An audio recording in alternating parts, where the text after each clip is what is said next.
Hello all. We're going to be going over motors and generators, and we're looking at 2017 to 2020 paper. If I was you, I would look at the questions and see if I can do them and then listen to me after that. But I'm going to show you the questions. So let's have a look at the various questions, starting with 2020. Okay, a simplified diagram of an electrical machine is shown below. There it's got north to south. Now it says, is the machine a DC motor or a DC generator? Okay, so they tell you that it's DC. It's got the split rings that tells you that it's DC. But look at that. It's got a battery supplying energy. So this must be a motor. Motors need electrical energy to come in. So this is a DC motor. Write down the energy conversion that takes place while this machine is in operation. So you take the electricity from the battery, goes into the split ring commutator, and there's a magnetic field there and it causes this to rotate. So it goes from electrical energy into kinetic energy, mechanical energy. Write down the name of component A. Well, this is your split ring commutator. See, it's split down the middle, so it's a split ring. In which direction will the coil shown in the diagram above rotate? Choose from clockwise or anti-clockwise. So if you know that it is a motor, you take your left hand, you arrange your fingers at right angles like this. You're going to point your forefinger, which is the field finger, from north to south. You're going to take the conventional current, which goes positive. So on the left of the motor, I'm saying that the current is going to go positive in. So it's going to thrust on the left side down. So it's going to be going anti-clockwise is the answer. An electrical device is marked 200 watts, 220 volts. Define the term root mean square voltage. Now, I'm not great on definitions, but I know it's the DC equivalent AC voltage. So your AC voltage, the DC equivalent, that is your root mean squared. It's like the average voltage. But look up the specific definition. Calculate the resistance of the device. Well, they give you two things, and if they give you two things, you can always get the third. Let's just go to the data sheet and see if we've got watts, which is power, and volts, if we've got something that will give us the resistance. So here's the formula. So we've got power, which is the watts. We've got volts, power, volts, and there we can work out the resistance. So we stick in the power there, we stick in the 220 there, and then we get the resistance pop out. So that was reasonably easy. The device is now connected to a 150 volt AC source. So it was 220 volts. It's now connected to 150. Calculate the energy dissipated by the device in 10 minutes. So now we've got to take 150 volts. We know what its resistance is. We've calculated. So we've got volts, we've got resistance, and let's see if we can find energy in 10 minutes. So we've got time as well. So we've got 150 volts, whatever the resistance is, and 10 minutes. Let's go back to our data sheet. So we've got work. Sorry, let's just see what they've given us again. They've given us 150 volts. We have the resistance, and we have time, and we've got to calculate energy from that. So we've got to find energy or work. Volts, time. So we got volts, time, resistance, and there's your work. Don't forget time has got to be converted to seconds. So we've got the volts, 150, the time, 10 minutes. 10 minutes times 60 gives us whatever it is, 600 seconds. We've worked out the resistance, and then we work out the work done. Oh, that was lovely. That was so easy peasy. Okay, let's go to 2019. Here's a simplified diagram. They tell us an electrical generator shown below. When the coil is rotated, so it's a generator with a constant speed, the EMF is induced in the coil. So they're telling us this is a generator. So they ask us, is this AC or DC? So we look, has it got a split ring or a slip ring. So there's a split there, so it's a split ring, so that makes it DC generator. Briefly explain how an EMF is generated in the coil when the coil is rotated by referring to the principle of an electromagnetic induction. So we're going to quote Faraday's law. The induced EMF is equal to the rate of change of the magnetic flux. So here is a magnetic field, and this is a generator. It gets turned, and then as fast as this turns, it generates a current in this coil, and the EMF, or the voltage generated, depends on the rate of change of the magnetic flux. So the faster we turn this and the stronger the magnet, the greater the voltage. But I guess we just get our marks from that definition. Draw a sketch graph of the output voltage versus time for this generator. Remember that this is show one complete cycle. So this is a DC generator. So what are we going to draw? Well, we go, my split ring makes me behave like a DC wave, like a DC wave.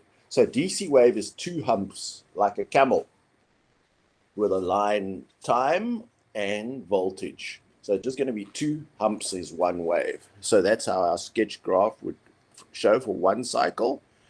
Then 9.2, a 200 ohm resistor is connected to a DC voltage supply as shown in diagram A. So there's 200 ohm DC voltage supply. The energy dissipated in the resistor is in 10 seconds is 500 joules.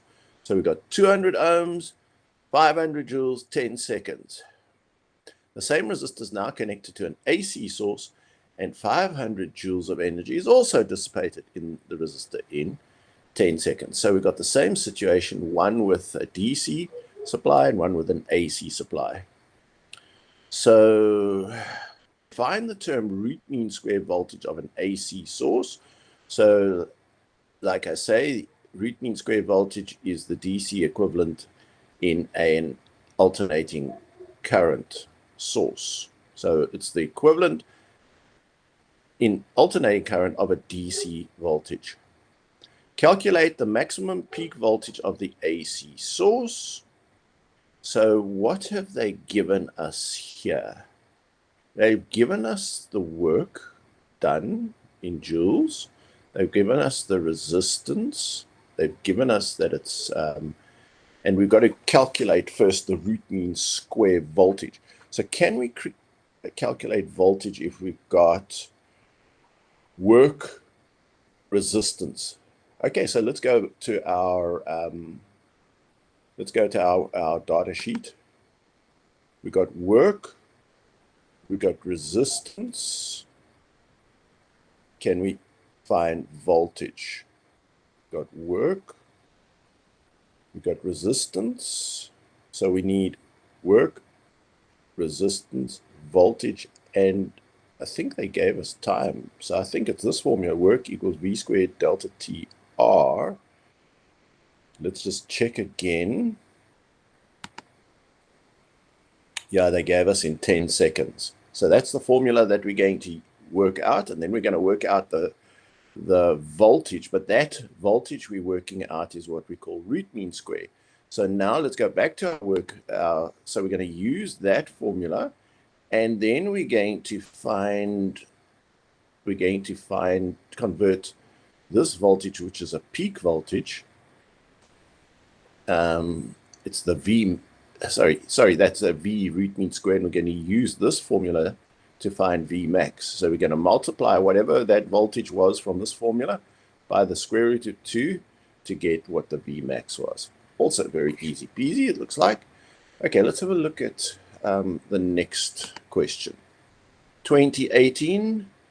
In the simplified AC generator below, the coil is rotated. So it's an AC generator. Look, it's got two slip rings, so it must be AC, and it's a generator. The coil is rotated clockwise. In which direction does the induced current flow? So if it's a generator, we take our right hand We again take our fingers, we point from north to south with our right hand. Our thumb goes in the direction of the rotation. I'm having it on the right here by the north side of the magnet. So our induced current is going into the right side of the coil. So that means it's going anti-clockwise.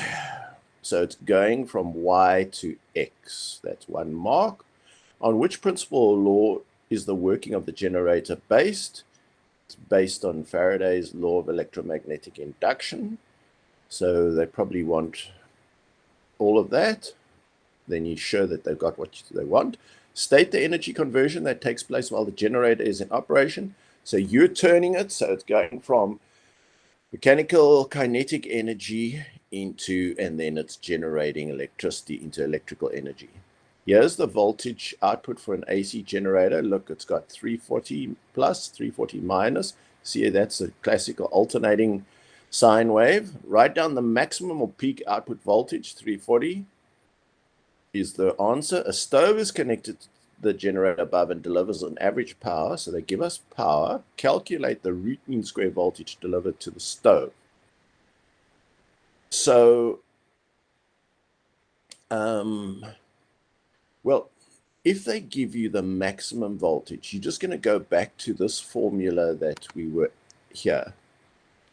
That's the 340 divided by the square root of 2. There you're going to get the root mean square, which is around about 220 or 230 it'll be. So that's the formula that we use to work that out. And then to calculate the resistance of the stove, well, now we know the root mean square. We know the wattage. That is the power in watts. So let's see if we can find a formula with resistance. Root mean square of around about 220, 230, which we worked out. So we got watts, resistance, and root mean square. So we go to our formula, our data sheet. So we got the power, we got the resistance, and we got the voltage in root mean square. So this is what this formula here, power equals V squared upon R, where V squared we use root mean square. Always in all these formulas we use root mean square. So we got that, probably about 220, 230. The power we put there, and then we work out the resistance. So let's go back to this. And that again looks super easy. I think we should get full marks for these questions. And then 2017, the diagram below shows different positions A, B, C, D, A of the coil in a DC generator for a complete revolution. The coil is rotated clockwise at a constant speed in a uniform magnetic field. The direction of the magnetic field is shown in the diagram below, so it's rotating clockwise. Write down the energy conversion that takes place during the operation of a DC generator. So generator converts kinetic mechanical energy into electrical energy. Sketch a graph to show how the induced EMF of the generator, how it varies with time. So this is a DC generator. So again, we're going to have my split ring makes me behave like a DC wave. So a DC wave is just two humps on a line, the timeline. It doesn't go below the 0 volts, and then you've got voltage on the right, always positive. So we're going to just draw a sketch. Now it starts in position A. Position A is when it's stroking the magnetic field. It's not cutting the magnetic field. So therefore, we're going to start with 0 volts. So we're going to start at the bottom on the 0 of the voltage, and then it's going to climb to a maximum peak. Then it's going to come to a 0 again, maximum peak 0. And they say just sketch a graph and show positions A, B, C, D, and A.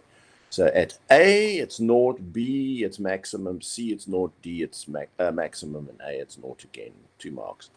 A small AC generator providing a root mean square voltage of 25 volts is connected across a device with a resistance of 20.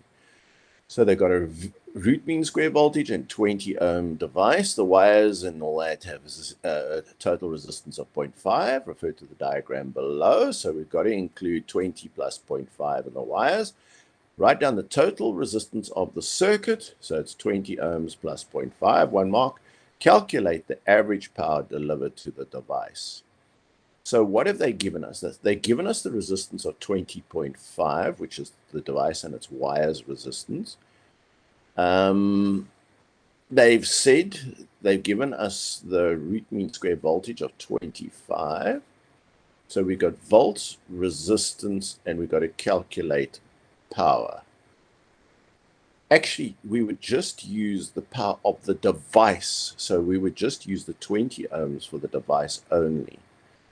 So let's take 25 and is the voltage and 20 is the ohm. So we've got volts, ohms, and we need a formula for power. Volts, ohms, power. So we've got volts, got resistance, and there's a formula for power. Power equals V squared upon R. And I would use then just the 20 ohms because they say of the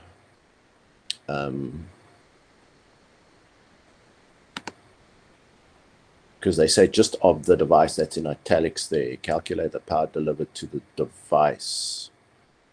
I wonder why are they complicating it with that 0.5 in the wires? So the generator provides 25 volts.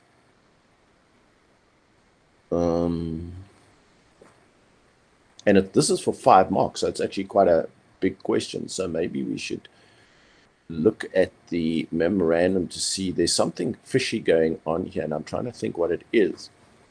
It says calculate the average power. So we've found the formula for power is this 25. We've got power, we've got volts, ohms, and we've got to calculate power. You know, I would suggest we would have to look at the memorandum for this paper because I don't think it's just as simple as plugging it into that formula.